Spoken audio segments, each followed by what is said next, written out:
जय हिंद दोस्तों, आज हम करने वाले हैं एसएससी जीडी 2025 में GK GS plus static GK पूछे जाते हैं। वो भी प्रीवियस ईयर क्वेश्चन से लिए गए हैं, जो कि GK GS plus static GK पूछे गए थे। टॉप 40 क्वेश्चन है। क्वेश्चन जो है बहुत ही महत्वपूर्ण है। चैनल पर जो भी नए हैं चैनल को सब्सक्राइब कर लीजिए।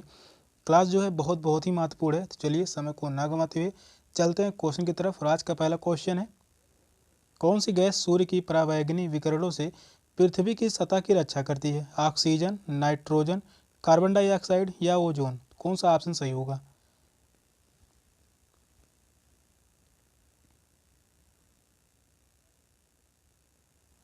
कौन सी गैस जो है सूर्य की परावैंगनी विकिरणों से पृथ्वी की सतह की रक्षा करती है? तो वह होगा ओजोन गैस। तो इस क्वेश्चन का आंसर होगा ऑप्शन डी, ओजोन परत। फोर्थ ऑप्शन जो है वह राइट है। नेक्स्ट क्वेश्चन है, एक औपचारिक दस्तावेज होता है जिसमें केवल भारत के उच्च न्यायालय या सर्वोच्च न्यायालय द्वारा सरकार को जारी किए गए न्यायालय के आदेश निहित होता है। रिट यानी परमादेश, दावा, प्रसंविदा, समन। कौन सा ऑप्शन राइट होगा? क्वेश्चन जो है बहुत ही महत्वपूर्ण है। क्वेश्चन कह रहा है, एक औपचारिक दस्तावेज होता है जिसमें केवल भारत के उच्च न्यायालय या सर्वोच्च न्यायालय द्वारा सरकार को जारी किए गए न्यायालय के आदेश निहित होता है। किसके निहित होता है? तो यह होता है रिट यानी परमादेश। तो इस क्वेश्चन का आंसर होगा ऑप्शन ए, परमादेश। नेक्स्ट क्वेश्चन है, गैल्वेनीकरण की प्रक्रिया में लोहे पर क्या जमा किया जाता है? टिन, तांबा, एल्युमिनियम, जस्ता। तो कौन सा ऑप्शन राइट होगा?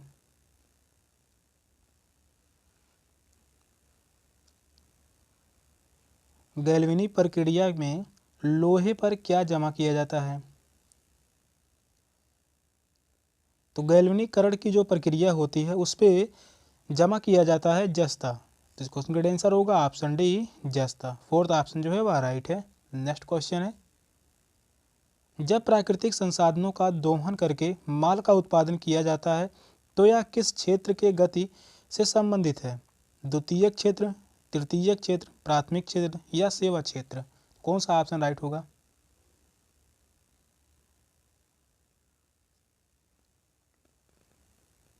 प्राकृतिक संसाधनों का दोहन करके माल का उत्पाद किया जाता है तो यह किस क्षेत्र की गतिविधि से संबंध है? तो यह होगा प्राथमिक क्षेत्र से। तो इस क्वेश्चन का आंसर होगा ऑप्शन सी, प्राथमिक क्षेत्र से संबंधित है। प्राथमिक क्षेत्र में भी कृषि आ जाता है। प्राथमिक क्षेत्र में कृषि हो गया, खनन हो गया, ये सभी क्या है? प्राथमिक क्षेत्र से संबंधित है। नेक्स्ट क्वेश्चन है, भारत के किन सामानों में मशीनीकृत उद्योगों के युग से पहले अंतर्राष्ट्रीय कपड़ा बाजार में अपना वर्चस्व स्थापित किया? रेशम और सूती माल, ऊनी माल, रेशम का सामान, सूती माल। कौन सा ऑप्शन राइट होगा? यह भी क्वेश्चन जो है जीडी के एग्जाम में पूछा गया है। क्वेश्चन जो है बहुत ही महत्वपूर्ण है। 2019 में यह क्वेश्चन जो है पूछा गया था। भारत के किन सामानों में मशीनीकृत उद्योगों के युग से पहले अंतर्राष्ट्रीय कपड़ा बाजार में अपना वर्चस्व स्थापित किया? तो वह था रेशमी और सूती माल। तो इस क्वेश्चन का आंसर होगा ऑप्शन ए, रेशमी और सूती। नेक्स्ट क्वेश्चन है, कपास पैदा करने के लिए आदर्श मिट्टी कौन सी होगी? जलोढ़ मिट्टी, लैटराइट मिट्टी, शुष्क मिट्टी या काली मिट्टी? कौन सा ऑप्शन सही होगा?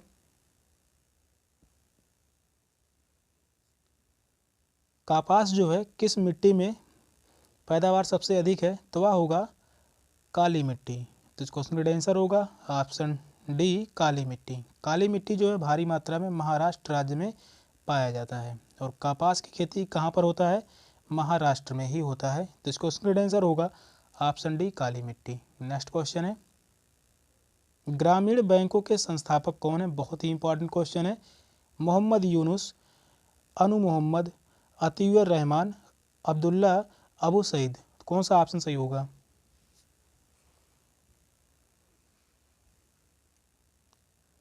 ग्रामीण बैंक के संस्थापक कौन है? तो वह है मोहम्मद यूनुस। ग्रामीण बैंक के संस्थापक जो हैं मोहम्मद यूनुस। फर्स्ट ऑप्शन जो है वह राइट है। नेक्स्ट क्वेश्चन है, सौर सेल का निर्माण करने के लिए किस तत्व का उपयोग किया जाता है? सोडियम, सिलिकॉन, सिल्चर या सल्फर? कौन सा ऑप्शन राइट होगा?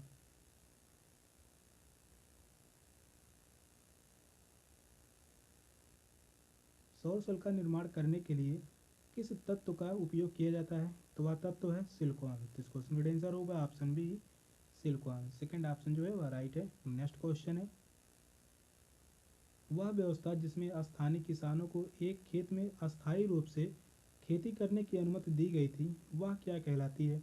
भूमि प्रधान खेती, श्रम प्रधान खेती, टोंगा कृषि, स्थानांतरण कृषि? कौन सा ऑप्शन राइट होगा?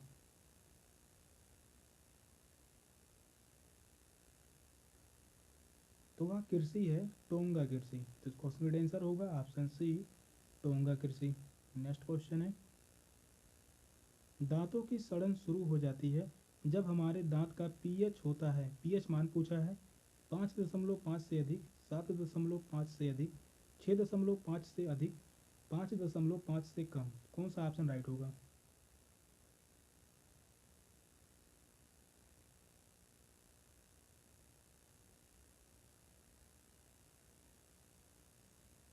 दांतों की सड़न शुरू हो जाती है जब हमारे मुंह का पीएच मान जो होता है वह 5.5 से कम हो जाता है। तो इस क्वेश्चन का आंसर होगा ऑप्शन डी, 5.5 से कम।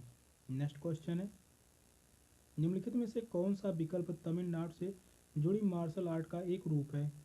कलरीपायड, थोड़ा, सिलंबन, थांगता? कौन सा ऑप्शन सही होगा? क्वेश्चन कह रहा है तमिलनाडु से जुड़ी मार्शल आर्ट का एक रूप है, तो वह है सिलंबन। तो इस क्वेश्चन का आंसर होगा option C, Silambam. Third option जो है वह राइट है। नेक्स्ट क्वेश्चन है, कौन सा संगठन सांख्यिकी, आयोजना और कार्यक्रम कार्यान्वयन मंत्रालय के अधीन है? केंद्रीय सर्वेक्षण संगठन, राष्ट्रीय सर्वेक्षण संगठन, राष्ट्रीय प्रतिदर्श सर्वेक्षण संगठन, केंद्रीय प्रतिदर्श सर्वेक्षण संगठन? कौन सा ऑप्शन सही होगा? क्वेश्चन जो है इंपॉर्टेंट है।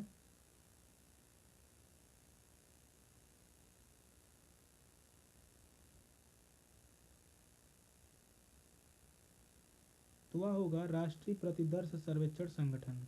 तो वह मंत्रालय क्या होगा? राष्ट्रीय प्रतिदर्श सर्वेक्षण संगठन। तो इस क्वेश्चन का आंसर होगा ऑप्शन सी। नेक्स्ट क्वेश्चन है, सूरज की रोशनी के स्पेक्ट्रस को प्राप्त करने के लिए ग्लास प्रिज्म का उपयोग करने वाला पहला व्यक्ति कौन था? आइजैक न्यूटन, हाइंस क्रिश्चियन ओस्टेंडेड, Albert Einstein, James Clerk, Maxwell? कौन सा ऑप्शन सही होगा? यह भी जो क्वेश्चन है इंपॉर्टेंट है। क्वेश्चन कह रहा है सूरज की रोशनी के स्पेक्ट्रम को प्राप्त करने के लिए ग्लास प्रिज्म का उपयोग करने वाला पहला व्यक्ति कौन था? तो वह व्यक्ति था आइजैक न्यूटन। इस क्वेश्चन का आंसर होगा option A, Isaac Newton. First option जो है वह राइट है। नेक्स्ट क्वेश्चन है, जीएसटी का पूरा अर्थ क्या होता है? Good and service tax, growth and service tax, growth and sales tax, goods एवं सेल्स टैक्स? कौन सा ऑप्शन राइट होगा? यह क्वेश्चन जो है जीडी के एग्जाम में काफ़ी बार पूछा गया है। क्वेश्चन जो है इंपॉर्टेंट है। जीएसटी का पूरा अर्थ पूछा है, इसका अर्थ होता है गुड्स एंड सर्विस टैक्स। इसको याद कर लीजिए, जीएसटी का पूरा अर्थ क्या होता है? Goods and service tax. First option जो है वह राइट है। नेक्स्ट क्वेश्चन है, पत्तियों में मौजूद हरा रंग किस नाम से जाना जाता है? जाइलम के नाम से, क्लोरोफिल के नाम से, टिश्यू के नाम से, फ्लोएम के नाम से? कौन सा ऑप्शन सही होगा? पत्तियों में मौजूद हरा रंग किस नाम से जाना जाता है? तो वह जाना जाता है क्लोरोफिल के नाम से। तो इस क्वेश्चन का आंसर होगा ऑप्शन बी, क्लोरोफिल। अगला क्वेश्चन है, डैश डैश एक पक्षी जो शांति का प्रतीक है, कबूतर, उल्लू, कौवा या मोर? कौन सा ऑप्शन सही होगा? तो वह कौन सा पक्षी है जो शांति का प्रतीक है? तो वह पक्षी होगा कबूतर। कबूतर जो पक्षी है यह शांति का प्रतीक है। फर्स्ट ऑप्शन जो है वह राइट है। नेक्स्ट क्वेश्चन है, रेल बजट केंद्र और राज्य के बजट से अलग होता है, राज्य के बजट का हिस्सा होता है, केंद्रीय बजट का भाग होता है, केंद्रीय बजट से अलग होता है? कौन सा ऑप्शन सही होगा? रेल बजट जो है यह कैसा बजट है? तो यह राज्य के बजट का हिस्सा होता है, गलत बात है। केंद्र और राज्य यानी राज्य का हिस्सा नहीं होता है और केंद्रीय बजट से अलग होता है, यह भी गलत होगा। तो इस क्वेश्चन का आंसर होगा ऑप्शन सी, केंद्रीय बजट का भाग होता है। रेल बजट जो है यह सिर्फ और सिर्फ केंद्रीय बजट का भाग होता है। नेक्स्ट क्वेश्चन है, रोग पैदा करने वाले सूक्ष्म जीवों को नष्ट करने और दूध की वैधता को बढ़ाने के लिए किस प्रक्रिया का उपयोग किया जाता है? वाष्पीकरण, पास्तुरीकरण, हाइड्रोजनीकरण, संक्षेपण। कौन सा सही होगा? इन चारों ऑप्शन में से कौन सा ऑप्शन राइट होगा?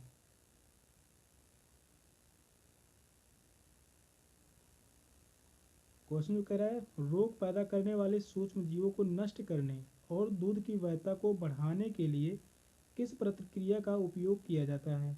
तो वह होगा पास्तुरीकरण। पास्तुरीकरण का उपयोग किया जाता है। तो इस क्वेश्चन का आंसर होगा ऑप्शन बी, सेकंड ऑप्शन जो है वह राइट है। नेक्स्ट क्वेश्चन है, निम्नलिखित में से कौन स्वतंत्र भारत के पहले कानून मंत्री थे? क्वेश्चन जो है बहुत ही इंपॉर्टेंट है। जवाहरलाल नेहरू, आसफ अली, भीमराव रामजी अंबेडकर, अब्दुल कलाम आज़ाद। कौन सा ऑप्शन सही होगा? भारत के पहले कानून मंत्री कौन थे? यही जो थे प्रारूप समिति के अध्यक्ष भी थे, यह भी याद रखिए, प्रारूप समिति के अध्यक्ष, प्रारूप समिति के अध्यक्ष। तो वह थे भीमराव रामजी अंबेडकर। यही पहले कानून मंत्री थे भारत के और प्रारूप समिति के अध्यक्ष भी थे। प्रारूप समिति में कितने सदस्य थे? तो सदस्यों की संख्या जो थी वह 7 थी, यह भी जो है ध्यान में रखिए। प्रारूप समिति में सदस्यों की संख्या 7 थी। इसके अध्यक्ष जो थे doctor B are Ambedkar ji थे। तो इस क्वेश्चन का आंसर होगा ऑप्शन सी। नेक्स्ट क्वेश्चन है, चिपको आंदोलन भारत में सबसे पहले कहाँ शुरू हुआ? तमिलनाडु में, कर्नाटक में, महाराष्ट्र में, उत्तर प्रदेश में। कौन सा ऑप्शन राइट होगा?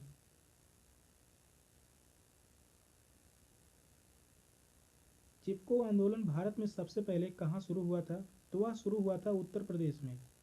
उत्तर प्रदेश में चिपको आंदोलन सबसे पहले प्रारंभ हुआ था। कब हुआ था चिपको आंदोलन प्रारंभ जो है? यह हुआ था 1993 में। 1993 में 1993 में उत्तर प्रदेश और उत्तराखंड ये दोनों राज्य जो थे एक थे। अगर ऑप्शन में उत्तराखंड होता, उत्तराखंड, तो यह ऑप्शन जो है सही होता। लेकिन इस क्वेश्चन में जो है उत्तराखंड ऑप्शन में नहीं है, उत्तर प्रदेश है। तो उस समय जो है उत्तर प्रदेश और उत्तराखंड दोनों एक ही राज्य हुआ करते थे। अगर पूछा जाए किस जिले से प्रारंभ हुआ था, तो वह जिला है चमोली। चमोली, चमोली जिले से यह प्रारंभ हुआ था, जो कि चमोली जिला जो है यह उत्तराखंड में स्थित है, ना कि उत्तर प्रदेश में।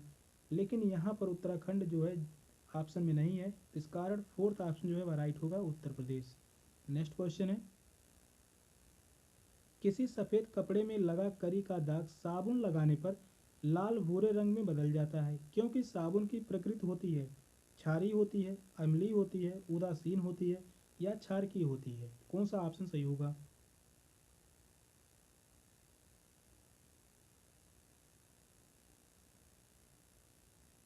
किसी सफ़ेद कपड़े में लगा करी का दाग साबुन लगाने पर लाल भूरे रंग में बदल जाती है, क्योंकि साबुन की प्रकृति जो होती है वह क्षारकीय होती है। इस क्वेश्चन का आंसर होगा ऑप्शन डी, क्षारकीय। नेक्स्ट क्वेश्चन है, वस्तु एवं सेवा कर लागू करने पर भारत बन गया है एक दक्षिण एवं उत्तरी बाजार, एक पूर्वी एवं पश्चिमी बाजार, भिन्न बाजारों का एक समूह या एक सामान्य बाजार? कौन सा ऑप्शन राइट होगा? यह भी क्वेश्चन जो है इंपॉर्टेंट है। जीएसटी से एक ना एक क्वेश्चन जो है जीडी के एग्जाम में पूछे ही जाते हैं। यहाँ पर पूछा है वस्तु एवं सेवा कर लागू करने पर भारत बन गया है तो यह एक सामान्य बाजार बन गया है। तो इस क्वेश्चन का आंसर होगा ऑप्शन डी, एक सामान्य बाजार। अगला क्वेश्चन है, दक्षिण के चोल शासकों के प्रभाव का काल क्या था? 9वीं शताब्दी ईसा पूर्व, 19वीं शताब्दी ईसवी सन, 17वीं शताब्दी ईसवी सन, 9वीं शताब्दी ईसवी सन? कौन सा ऑप्शन सही होगा?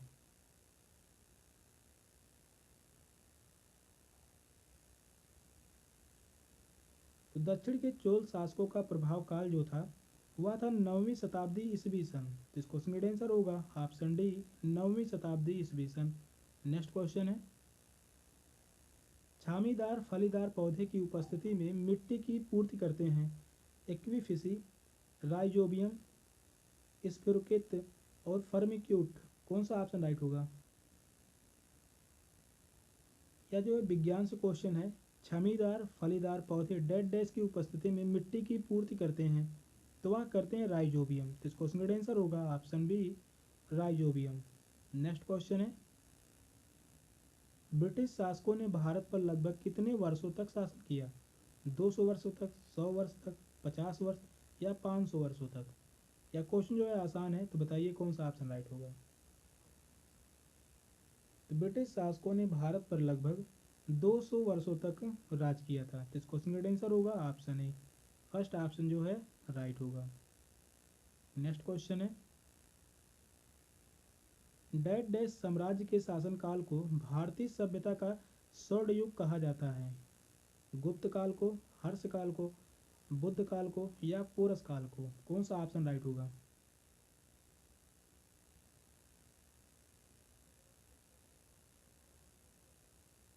किस साम्राज्य को, उसके शासनकाल को भारतीय सभ्यता का स्वर्ण युग कहा जाता है? तो वह साम्राज्य था गुप्त। गुप्त साम्राज्य के शासनकाल को भारतीय सभ्यता का स्वर्ण युग कहा जाता है। तो फर्स्ट ऑप्शन जो है वह राइट है। नेक्स्ट क्वेश्चन है, भारत में गरीबी को मापने के लिए उपयोग किए जाने वाले एक निर्वाह कारक कौन सा है? इंटरनेट, परिवहन, शिक्षा या समानता? कौन सा ऑप्शन सही होगा?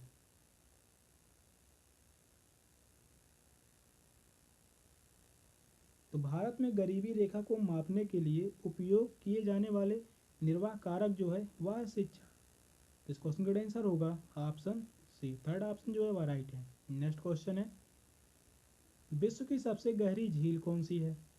सुपीरियर झील, तंजानिया झील, बैकाल झील, वास्तेक झील? कौन सा ऑप्शन सही होगा?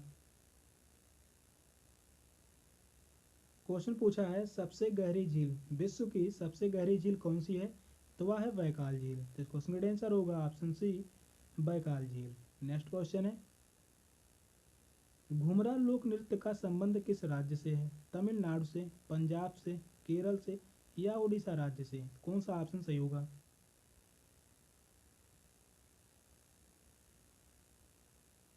तो घुमरा लोक नृत्य का संबंध जो है वह उड़ीसा राज्य से या संबंधित है। तो इस क्वेश्चन का आंसर होगा ऑप्शन डी, उड़ीसा राज्य का लोक नृत्य और भी फेमस है, घुमरा भी है और छऊ भी पूछा जाता है एग्जाम में। छऊ लोक नृत्य कहाँ का है? तो वह है उड़ीसा का। अगर पूछ लिया जाए तमिलनाडु का लोक नृत्य तो वह है भरतनाट्यम। भरतनाट्यम। और पंजाब का अगर पूछा जाए तो भांगड़ा। पंजाब का पूछा जाए भांगड़ा या गिद्दा, या दोनों भी पूछा जाता है एग्जाम में, तो यह भी याद रखिए। और केरल, केरल का भी काफ़ी बार एग्जाम में पूछा जाता है जो कि है कथकली। कथकली यहाँ का फेमस है। तो इस क्वेश्चन का जो राइट आंसर होगा option D Orissa. Next question है, एक व्यक्ति जो धार्मिक संस्थानों से राज्य को अलग करने की वकालत करता है उसे कहा जाता है धर्मनिरपेक्षवादी, समाजवादी, नारीवादी, सांप्रदायिक? कौन सा ऑप्शन राइट होगा?